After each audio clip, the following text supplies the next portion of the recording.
Good morning students. प्रिय छात्रों, आज हम लोग कक्षा 6 के विज्ञान का 11वां पाठ जिसका नाम है प्रकाश, छायाएं एवं परावर्तन। तो आज का जो हमारा टॉपिक है क्या है? प्रकाश।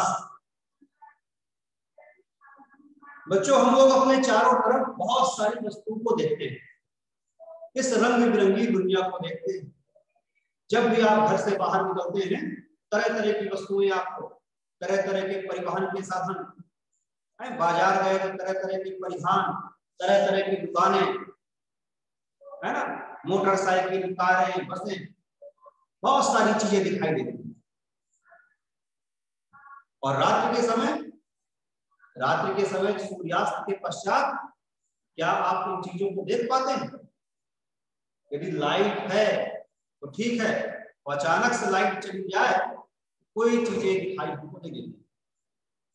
तो इन चीजों को हम लोग कैसे देखते हैं? तो ये सारी जो वस्तुएं हैं, जैसे कि अभी दिन निकला हुआ है ना, सूर्य भगवान से हमें क्या क्या चीजें मिलती हैं? प्रकाश और ऊष्मा।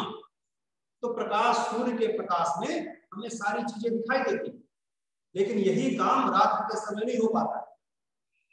तो आज का जो हमारा टॉपिक है, इसी के बारे में हम लोग चर्चा करेंगे, प्रकाश के बारे में। तो बच्चों, प्रकाश एक प्रकार की ताकत है, ऊर्जा है, और इसी ताकत के द्वारा, इसी ऊर्जा के द्वारा हम लोग चीजों को देख पाते हैं। यदि प्रकाश ना हो तो फिर इस रंग बिरंगी दुनिया को हम लोग नहीं देख पाएंगे।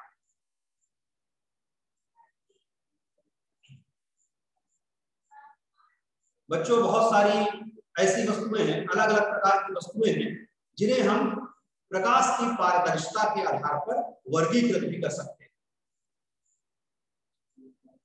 उन वस्तुओं को आप लोग कौन कौन सी वस्तुएं किस प्रकार से वर्गीकृत कर सकते हैं? प्रकाश के परागमन के आधार पर, है ना, प्रकाश के परागमन के आधार पर तीन प्रकार की वस्तुएं होती हैं। कौन सी? एक पारदर्शी वस्तु,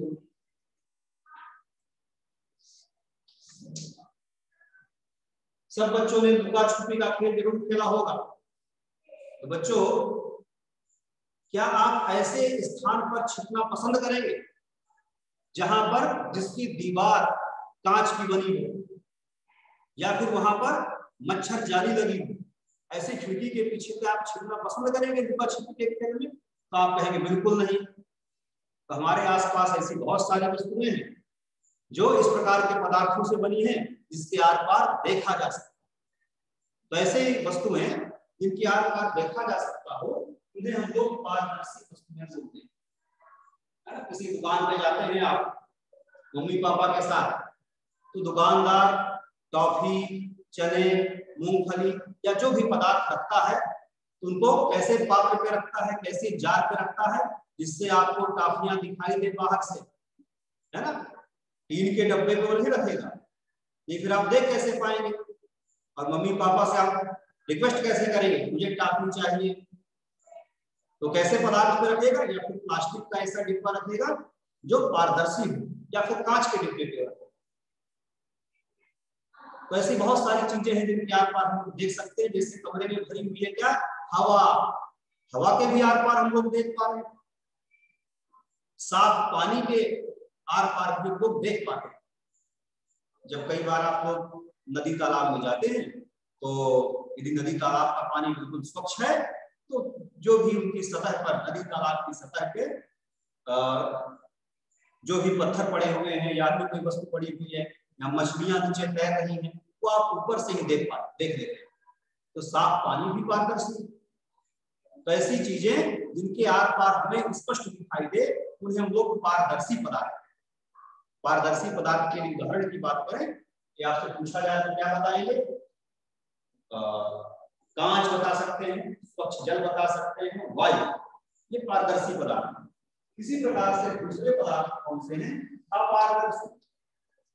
अपारदर्शी जैसा कि नाम से ही आप जान पा रहे होंगे, इसी का अपोजिट है अपारदर्शी, जिनके आर पार में दिखाई नहीं देता।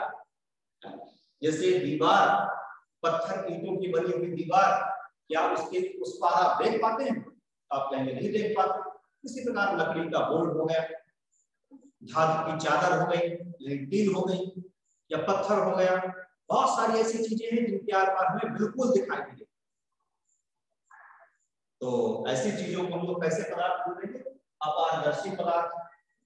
और कुछ ऐसे पदार्थ भी हैं बच्चों जो इन दोनों के बीच के हैं, उन्हें हम लोग पारभासी पदार्थ बोलते हैं। कैसे पदार्थ? पारभासी। ऐसे पदार्थ जिनके आर पार स्पष्ट नहीं देखा जा सकता, लेकिन थोड़ा बहुत दिखाई देगा, यानी जिनके आर पार धुंधला दिखाई दे, अस्पष्ट दिखाई दे, उन्हें हम लोग पारभासी पदार्थ बोलते हैं। पारभासी पदार्थ के उदाहरण जैसे धुआं, कोहरा, अस्वच्छ जल, बटर पेपर, मच्छर जाली, तो ये ऐसे पदार्थ हैं जिनके आर पार हमें धुंधला दिखाई देता है।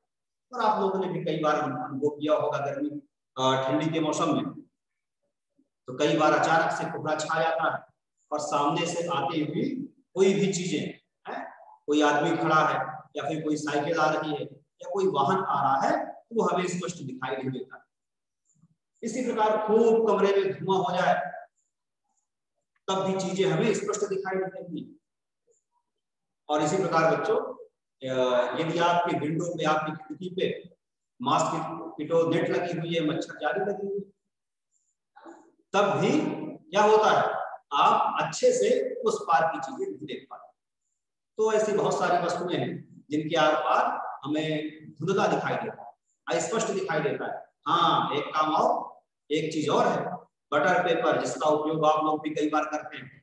जब आपसे कोई डायग्राम नहीं बनता है, कोई चित्र नहीं बनता है, तो एक विशेष प्रकार का कागज आता है, तो उसको आप अपनी बुक के ऊपर रखते हैं और ऊपर से धुंधला धुंधला दिखाई देता है, उसी के ऊपर पेंसिल चलाकर उस चित्र को उकेर लेते हैं, उस चित्र को बना लेते हैं।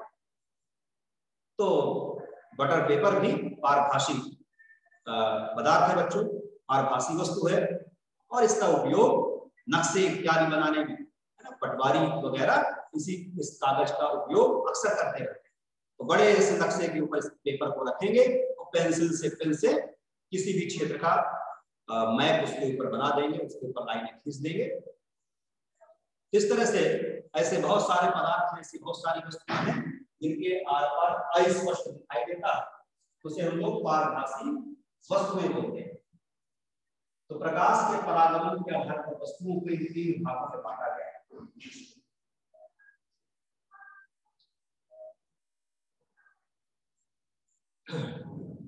इसके बाद आगे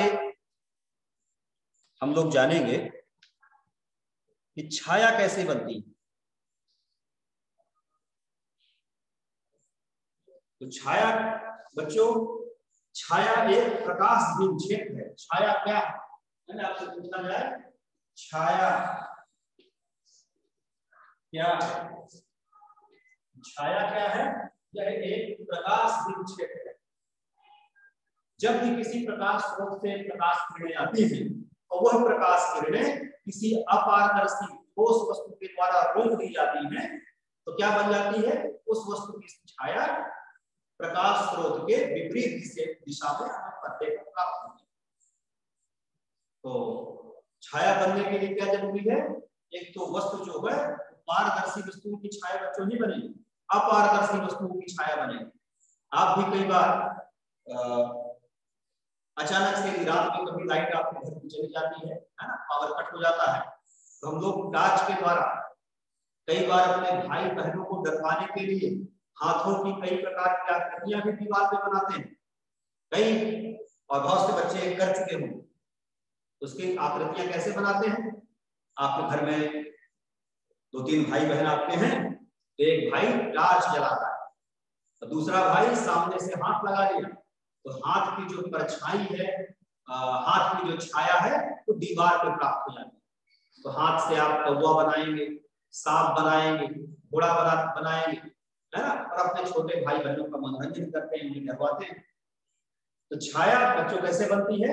जब किसी गहन प्रकाश स्रोत से प्रकाश किरणें आती हैं और किसी अपारदर्शी वस्तु के द्वारा जब वो रोक दी जाती है, टॉर्च का फोकस, टॉर्च हम जलाएंगे, टॉर्च का प्रकाश आएगा और प्रकाश किरणें हमारे आंखों से टकराएंगी। तो जहां जहां हमारी उंगलियां हैं वो उंगलियां हमारे प्रकाश किरणों को यहाँ यहाँ पे रोक देंगी, लेकिन किनारे से प्रकाश किरणें हाथ के चारों तरफ से निकल जाएंगी। तो जहां जहां प्रकाश किरणें गिरती हैं उसी की छाया आपको पर्दे पे प्राप्त हो जाती है। तो इस प्रकार से छाया बनती है।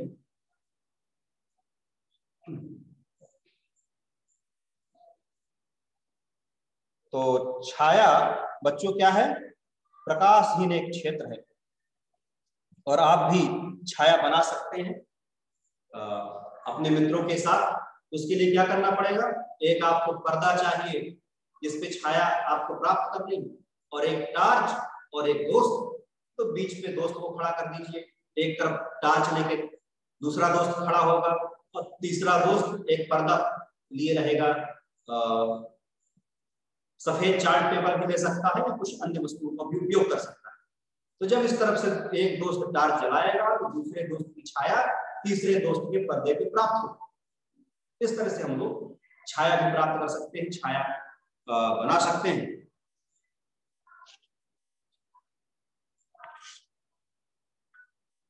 इसके बाद आपकी बुक में बच्चों आगे बताया गया है कहे के बारे में, प्रकाश सीधी रेखा में चलता है, प्रकाश सरल रेखा में चलता है। प्रकाश सीधी रेखा सरल रेखा में कैसे चलता है, इसके लिए आप प्रयोग भी कर सकते हैं। मान लीजिए आप 3 दफ्ती ले लीजिए, है ना, 3 हम लोग दफ्ती ले लें इस प्रकार से।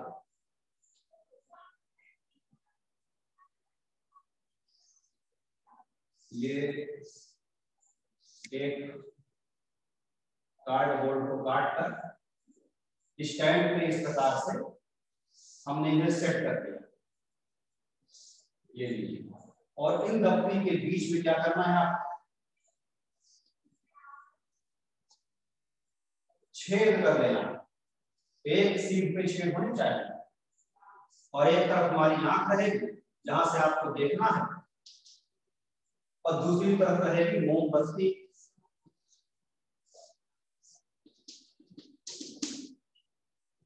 यदि हम किसी आधार पर इस प्रकार से 3 प्लाई के टुकड़े या फिर कार्टून गत्ते के टुकड़े खड़े कर दें, उनके बीच में छेद कर दें और एक सिरे पर मोमबत्ती जलाएं, दूसरे सिरे से हम ये देखें तो हमें मोमबत्ती की लौ स्पष्ट रूप से दिखाई देगी। लेकिन बीच वाले गत्ते को यदि थोड़ा सा ऊपर खींच दें तो क्या आपको लौ दिखाई देगी? आप कहेंगे बिल्कुल नहीं। ये बच्चों इसलिए होता है क्योंकि प्रकाश सीधी रेखा में चलता है, सरल रेखा में गमन करता है। इस प्रयोग से हमें ये पता चलता है कि प्रकाश सीधी रेखा में गमन करता है। वो मोमबत्ती का उजाला या मोमबत्ती आपको मुड़कर दिखाई भी देगी। इसी प्रकार से आप प्लास्टिक का पाइप ले सकते हैं। तो प्लास्टिक के पाइप के सामने एक मोमबत्ती रख देंगे और पाइप को क्या करेंगे, पहले तो सीधा करके मोमबत्ती को देखेंगे तो आपको मोमबत्ती का प्रकाश मोमबत्ती स्पष्ट रूप से दिखाई देगी। इसके पश्चात उस पाइप को थोड़ा सा नीचे की तरफ, है ना, बैंड कर दें उसे, तो क्या मोमबत्ती का प्रकाश आपको दिखाई देगा हमको के सामने? तो बिल्कुल नहीं दिखाई देगा। इस प्रयोग से हम जान सकते हैं कि प्रकाश की किरणें सीधी रेखा में गमन करती हैं, सरल रेखा में गमन करती हैं। एक बात और जान लें प्रकाश के बारे में, प्रकाश के परावर्तन के बारे में। तो प्रकाश के परावर्तन का उपयोग कई बार आप लोग, है ना, अपने दोस्तों को परेशान करने में भी कर लेते हैं। यदि कई बार ऐसा बच्चे करते हैं, यदि आपके क्लास पे थोड़ा सा प्रकाश आ रहा है, सूर्य की धूप आ रही है, तो कई बार आप घड़ी का जो कांच है ना, कई बार अपने दोस्तों की तरफ चमकाने लगते हैं, या फिर धूप में खड़े होकर आईना चमकाते हैं, घरों में शीशा चमकाते हैं और अपने भाई बहनों को के साथ खेलते हैं। इस प्रकार के भी का काम भी बच्चों ने किया होगा। तो ये सब काम कैसे हो पाता है बच्चों? प्रकाश के परावर्तन के द्वारा। प्रकाश के परावर्तन उसी प्रकार से है जिस प्रकार से ध्वनि का परावर्तन है, उसी प्रकार से प्रकाश का परावर्तन है। यदि आप किसी बड़े से भवन में या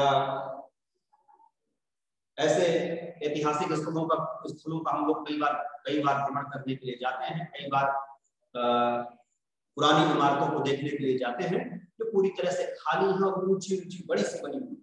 यदि वहां आप चिल्लाते हैं तो आपकी आवाज गूंजती है, आपकी आवाज टकरा कर पुनः आपके कानों तक आती है। या फिर कोई खाली कुएं में हम जोर से आवाज करते हैं, चिल्लाते हैं, तो खाली कुएं में भी आवाज हमारी टकराकर हमारे कानों में लौटती है। ठीक उसी प्रकार से जैसे आप क्रिकेट की बॉल को दीवार पर पटकते हैं तो गेंद दीवार से टकराकर आप तक आ जाती है। जमीन पे गेंद पटके जमीन से टकराकर पुनः वापस आ गई। इसी प्रकार प्रकाश की किरणों के साथ होता है। प्रकाश की किरणें किसी भी चमकदार समतल सतह से टकराकर वापस आती है। तो प्रकाश की किरणों का किसी सतह से टकराकर वापस आना क्या कहलाता है? प्रकाश का परावर्तन कहलाता है। परावर्तन भी दो प्रकार का है बच्चों। एक तो परावर्तन नियमित परावर्तन और दूसरा हो गया अनियमित परावर्तन। परावर्तन की बात करें, परावर्तन ये भी दो प्रकार का, एक है नियमित और दूसरा है अनियमित। जब प्रकाश की किरणें किसी समतल सतह से, चमकदार समतल सतह से टकराकर वापस लौटेगी, इस प्रकार के परावर्तन को हम लोग नियमित परावर्तन कहते हैं। और जब प्रकाश की किरणें किसी ऊबड़ खाबड़ समतल सतह से टकराकर वापस लौटती हैं तो विभिन्न दिशाओं की ओर मुड़ जाती है। इस प्रकार का परावर्तन कैसा परावर्तन कहलाएगा? अनियमित परावर्तन कहलाएगा। प्रकाश की किरण परावर्तन में किस प्रकार से आती हैं और वापस लौटती हैं, इसको ब्लैक बोर्ड पे भी देख लेते हैं।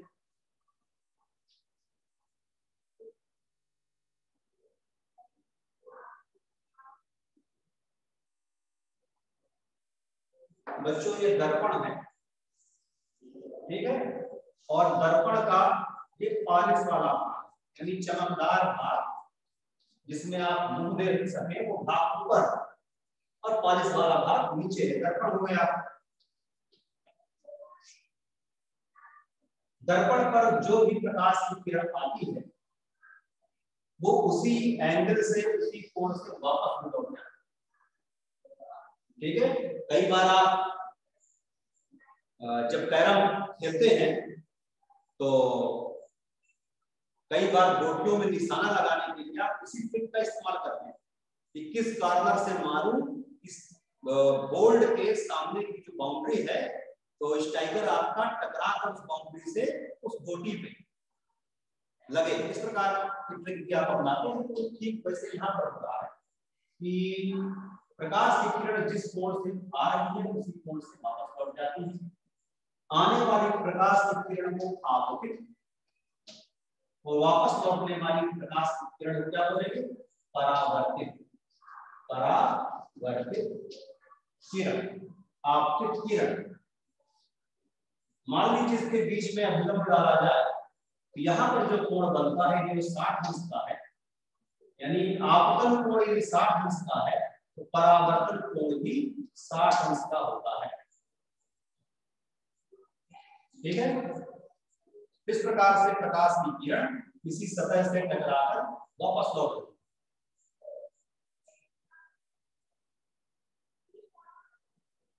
तो बच्चों ये पाठ आपका बहुत छोटा सा था और इस पे प्रकाश के बारे में चर्चा की गई कि प्रकाश क्या है, प्रकाश की हमें जरूरत क्यों है। तो आप जान ही चुके होंगे कि विभिन्न वस्तुओं को देखने के लिए, इस रंग बिरंगी दुनिया को देखने के लिए हमें प्रकाश की जरूरत होती है। तो प्रकाश के स्रोत आपको की बात करें तो प्रकाश स्रोत दो प्रकार के, एक तो भगवान के बनाए हुए प्रकाश स्रोत जैसे सूर्य भगवान है ना, जिसे प्रकृति ने बनाया है, प्राकृतिक प्रकाश स्रोत। इसी प्रकार से तारे, तारे का भी स्वयं का प्रकाश, चंद्रमा का प्रकाश नहीं है, वो तो सूर्य के प्रकाश से चमक रहा है। तो सूर्य हो गया और क्या हो गए? तारे हो गए। इसी प्रकार से जुगनू, जुगनू भी प्राकृतिक प्रकाश स्रोत के अंतर्गत आए। तो प्रकाश स्रोत प्राकृतिक हो गए, इसी तरह से कृत्रिम प्रकाश स्रोत जो इंसानों ने बनाया, हम लोगों ने बनाया, टार्च हो गई, मोमबत्ती, लालटेन, विद्युत बल्ब, ये क्या है? कृत्रिम प्रकाश। तो वस्तुओं को देखने के लिए हमें प्रकाश की जरूरत होती है। तो दोनों प्रकार के प्रकाश से हमें वस्तुएं दिखाई देंगी, चाहे कृत्रिम प्रकाश स्रोत हो या प्राकृतिक प्रकाश हो।